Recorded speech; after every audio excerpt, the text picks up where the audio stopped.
আল্লু অর্জুন ভক্তদের জন্য ভয়ানক দুঃসংবাদ।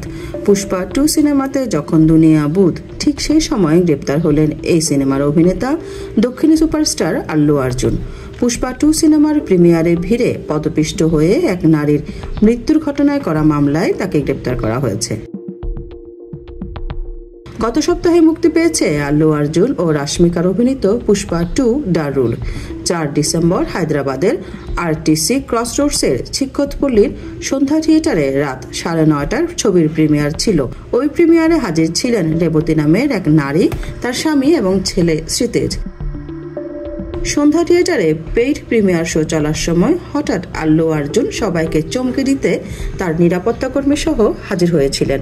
ভিড়ে ঠাসা সন্ধ্যা থিয়েটারে দম বন্ধ করা পরিস্থিতি ছিল। আল্লুর হঠাৎ আগমনে সেখানে উপস্থিত দর্শক দিশেহারা হয়ে যান। আল্লুকে এক ঝলক দেখার জন্য হুড়োহুড়ি পড়ে যায়। একে অপরকে ধাক্কা দিতে শুরু করেছিলেন সবাই। এই ধাক্কাধাক্কির ফলে মাটিতে পড়ে পদপিষ্ট হয়ে মারা যান 35 বছরের রেবতী। গুরুতর আহত হন রেবতীর 13 বছরের ছেলে। পরে তাকে হাসপাতালে ভর্তি করা হয়। এই ঘটনায় রেবতীর পরিবার আল্লু অর্জুন ও থিয়েটার হলের মালিকের বিরুদ্ধে মামলা করে।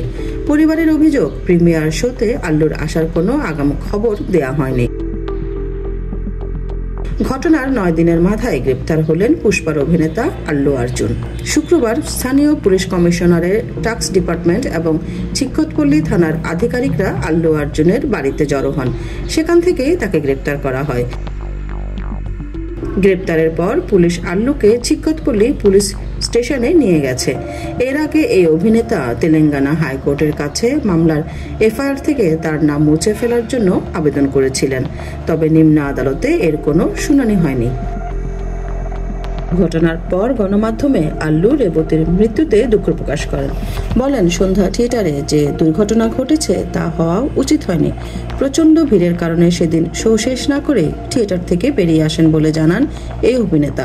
পরে রেবতীর পরিবারকে 25 লাখ টাকা সহায়তা দেন আল্লু অর্জুন। প্রতিশ্রুতি দিয়েছিলেন ওই পরিবারের পাশে থাকার।